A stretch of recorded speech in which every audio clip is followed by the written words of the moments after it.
out to another episode of It's All Been Done Radio Hour. This week we have a new universe journey for you. Yeah, we're going right from April into May. No break in between with the behind-the-scenes interview. We do have more of those coming.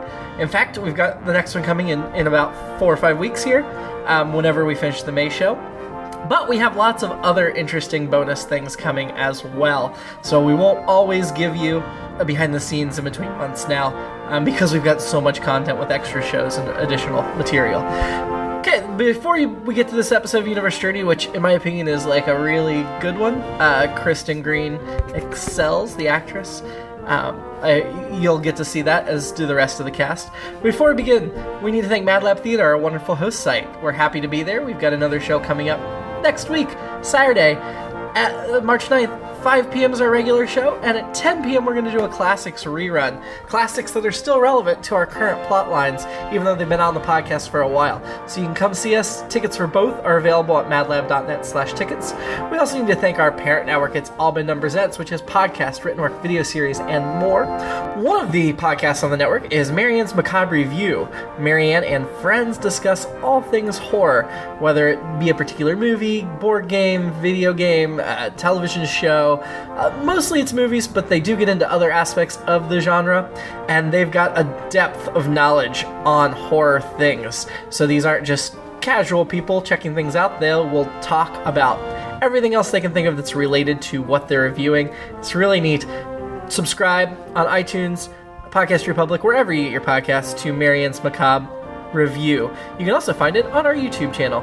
Now enjoy this episode of Universe Journey. This is Universe Journey.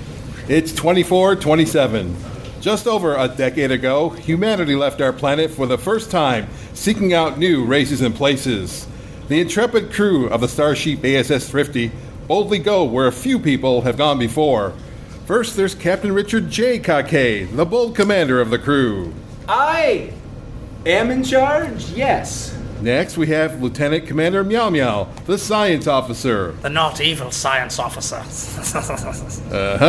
Our chief medical officer is Dr. Who Grappa. Hello. Our chief engineer is Comb Foley. I got it! And we have our android pilot, New.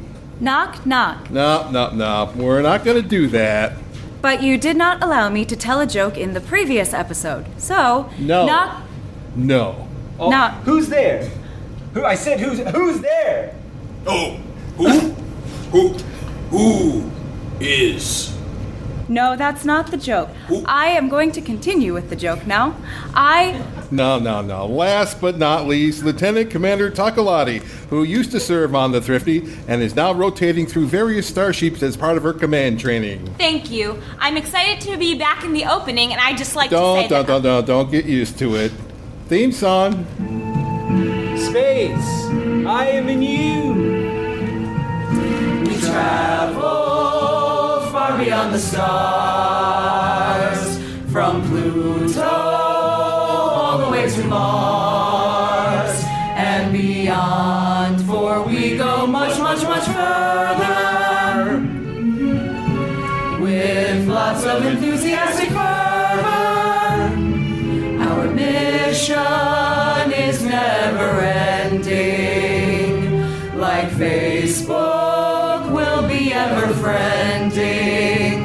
Join us every month on our journey, though you may want an attorney, for we won't be held liable for your claims. And if you ask us again, we'll say the same.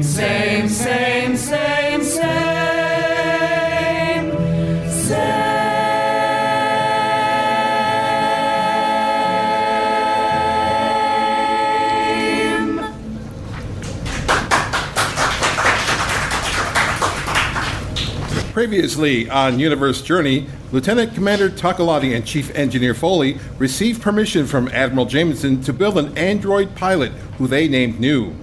New has been serving on the Thrifty for 9 months now and has become a core member of the crew.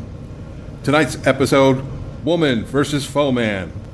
We begin in an A.S.S. courtroom on Earth where Admiral Jenko presides over a groundbreaking case. This court is now in session. As you all should know, I'm Admiral Jenko, and I'll be ruling on the case today. Let's hear the opening statements. Your Honor, Lynette Calvin here for the A.S.S. We are here today for a simple property issue. The android known as New was built by A.S.S. officers serving on an A.S.S. starship using mostly A.S.S. parts.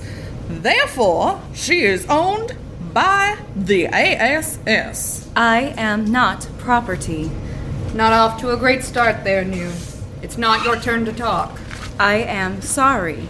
What we'll show the court today is that the petition by Admiral Jamieson here to bring New back to A.S.S. command for further study should be granted because, as a machine, the android has no rights. Objection!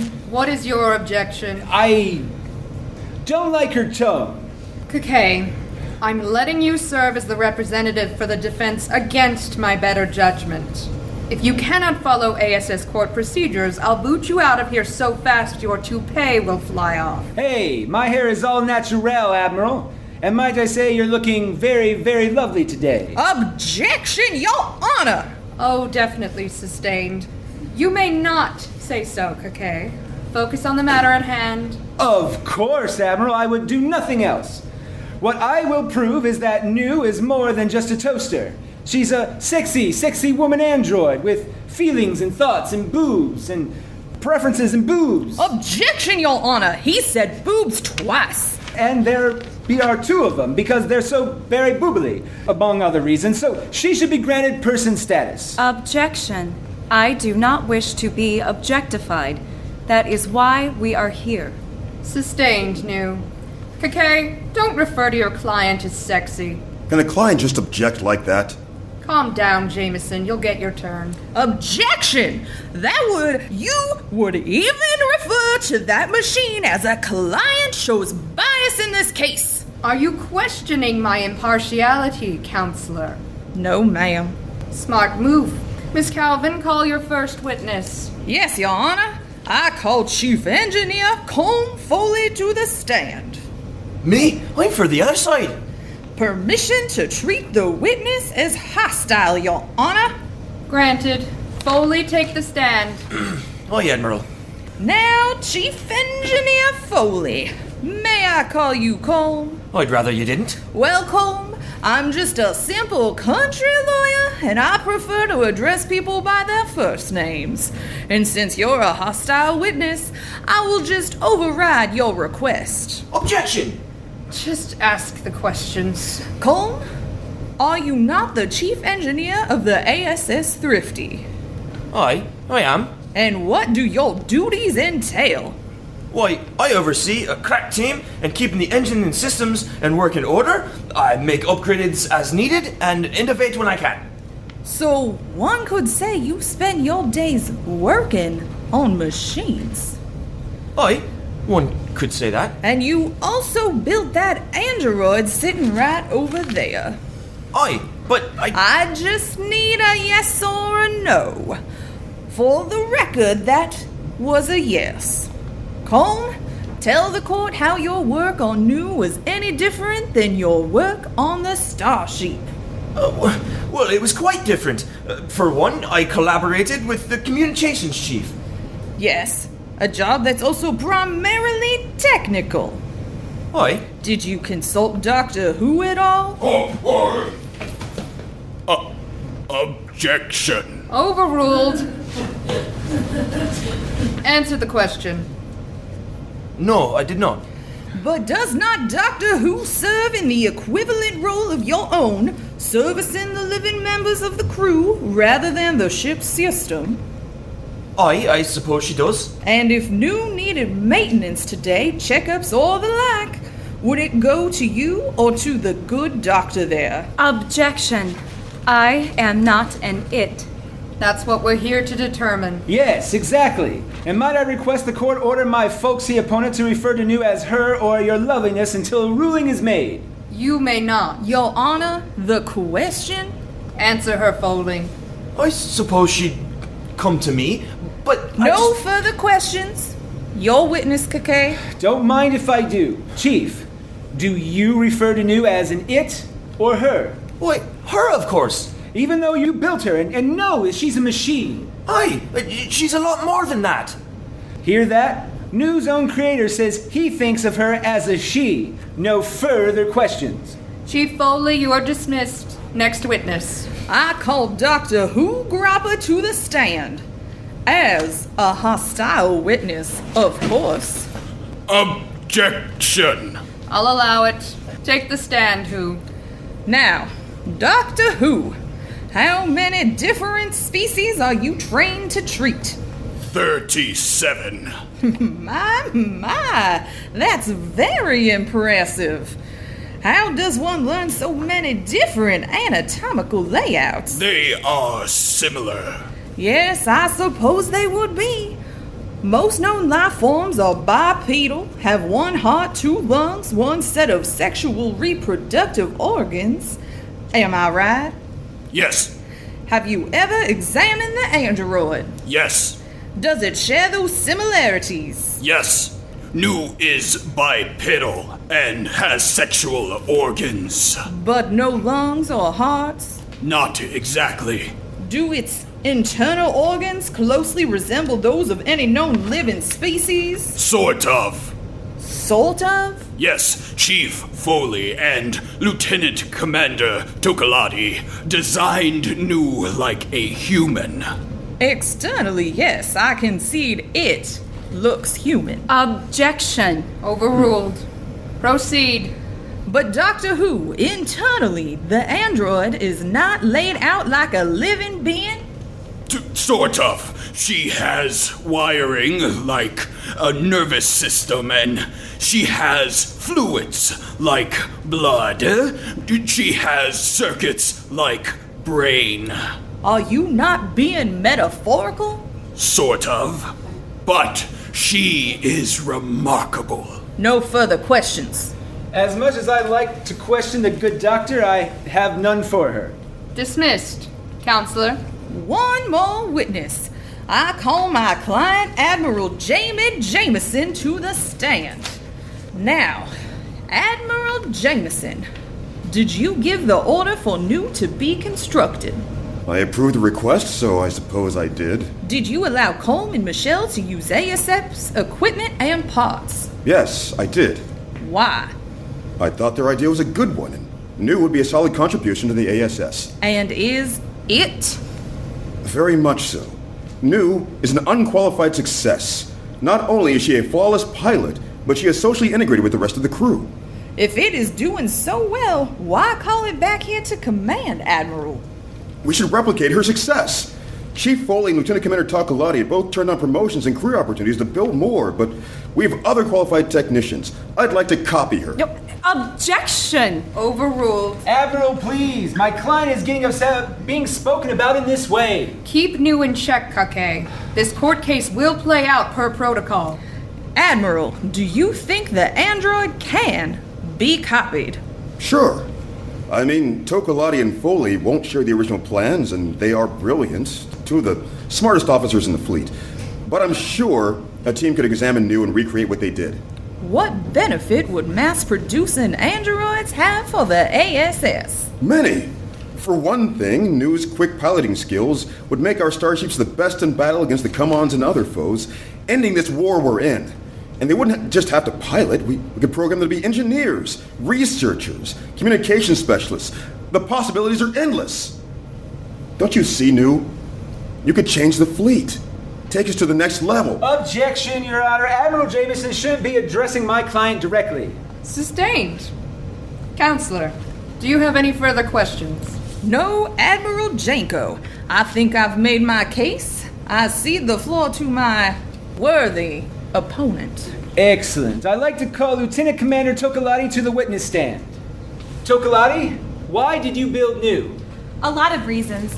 It was a fun challenge, sure. I'd experimented with robotics before, and Foley had a theory about programming a new type of artificial intelligence. Yes, New is certainly like nothing we've ever seen. Absolutely. That was the point. Did you ever consider that if New were a success, she'd be replicated? I guess I should have, but no, Captain, I didn't. Why not? I saw her as a unique individual. Giving her life is not something that should be taken lightly. And she was born, for lack of a better term, with personality. I don't think any copying of systems could replicate that. So you do admit that you use A.S.S. resources to build New? Mostly, yes. Although the Chief and I did add some personal touches, things we obtained on our own. And your brains are not owned by the A.S.S., are they? No. I don't think so. Correct. Were A.S.S. resources used to make you an officer, though? Captain, I'm not sure where you're going with this. To train you, to clothe you, to put you out there in space. Did not A.S.S. resources go into making you the person you are with the skill set you have? Oh, okay. Yes. Objection, Your Honor! He is leading the witness and making false comparisons. You are leading too much, Kahkay. Knock it off. But I'll let the line of questioning stand. Okay, so, just to reiterate, who you are was in large part made from A.S.S. resources, but you don't consider yourself property of the A.S.S.? Yes, sir. I definitely agree with that. Thank you, Tokaladie. No further questions. I have just one. If you care about the android so much, why did you abandon it for your own career? Excuse me. Let me rephrase. Was it not just another stepping stone in your advancement? Absolutely not. I knew she didn't need me. She's growing on her own. But I keep in touch with her. We remain close. I also keep in touch with my phone, but I do not consider it a person. Objection! No further questions. That's fine. Tokaladie, you... May I say something else? Objection! I'll allow it. I think of New as a daughter. If I ever attempted to make another android, and I don't think I will, because I don't see how I could top such perfection, I wouldn't make another New. She's special. You wouldn't clone your own children, would you? Well, I wouldn't copy New. Well said, Tokaladie. Are there any other witnesses to hear from? I would like to speak. Nah, Mirthless, I think we're good. We're good. Then let's hear your closing arguments. Your Honor, I think it is very clear that this thing is a machine built by the A.S.S., and as such, we have every right to it.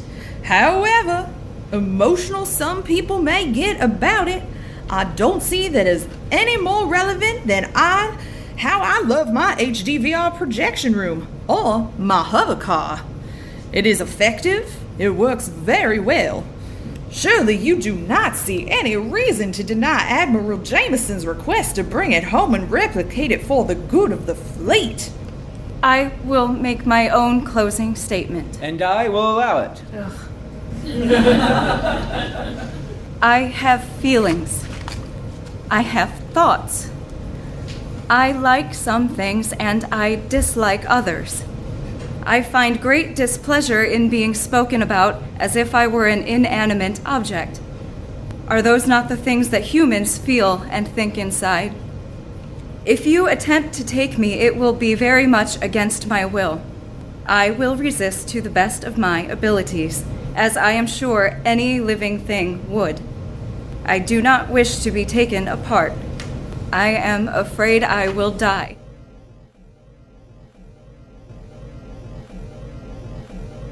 Excellent, New. May I speak? Objection! You can't object to your own client. And Jamieson, your side already had their closing argument. Yes, Admiral Jenko, but I have something else to say. Fine, make it quick. I knew New was a part of your crew, but I didn't realize just how much she meant to you all. I'm sorry. I would like to withdraw my request. Objection! Agreed. Jamieson, you're here to represent the A.S.S. This isn't personal. You cannot withdraw your request. However, I am ready to rule. Please? New is a marvelous machine. I have fully reviewed the reports about the android's performance, and I am impressed. I would love to have dozens of her staffing the starships of the fleet. However, I do find that she has her own personality and exhibits far greater sentience than any artificial intelligence I have ever seen. To that end, we are entitled to make use of her the way we would any other member of the crew, but no more. What is troubling to me is that she is not an A.S.S. officer, so we have less say over her than most in this room. This could present a problem with chain of command in Starship operations. As such, I will allow Nu to retain her position on the Thrifty for up to 3 months from today, in order to give the Admiralty time to find a suitable replacement, as the next XO we are assigning to the Thrifty can't pilot, hence why they are being assigned to you. But once a replacement pilot is found, or more likely with this crew, a new XO is needed, Nu will only be a passenger and can serve in no official capacity. Nu, this ruling does grant you official personhood in all territories and starships controlled by the A.S.S., so you may decide to pursue a career or live where you see fit. I would be honored to give you a personal recommendation to attend A.S.S. Academy should you wish to one day serve on a starship again. You may all return to your duties. Dismissed. Yay! Oh. This is the tale of our noble crew. They are here for a long, long while. Except Nu, apparently. Hey! Join us tonight at 7 p.m. at the Podcast Festival, my friends, when the crew begins aging rapidly on another universe journey. It's all been done. Radio Hour number 166, Universe Journey number 38, Woman or Fauxman, starred Nick Arganbright as Richard Kahkay, Shane Stefanchik as Lieutenant Commander Meow Meow, Seamus Talty as Chief Engineer Foley, Chase McCants as Doctor Who Grappa, Kristin Green as Nu, Katie Boissoneault as Lieutenant Commander Tokaladie, Keith Jackson as Admiral Jamieson, Jessica Gibson as Admiral Jenko, and Amanda Iman as Lynette Calvin. As always, it was narrated by Chris Allen. It was written by Jerome Wetzel and directed by Dallas Ray. Our technical director is Shane Stefanchik, and our music director is Kristin Green. Theme songs composed by Nathan Haley. Story consultant Nick Arganbright. For more of our great stuff, check out SolomondunRadioHour.com. Also check out our partner IABDpresents.com, including For the Universe Journey novel. We also really like it, if you like the show at all, to support us by going to patreon.com/IABD. We've got some cool things there already for you. We are going to be adding some Radio Hour videos that will be exclusive for Patreon subscribers. If you depending on what you donate, you can also get a free copy of that Universe Journey novel, Love's Lust Lost. So we'd really appreciate your support. I hope to see you over at Patreon. Have a great week. Will you read Foley till he shows up? Sure. Thank you. Goofy noises. It's All Been Done presents. Who's got the time?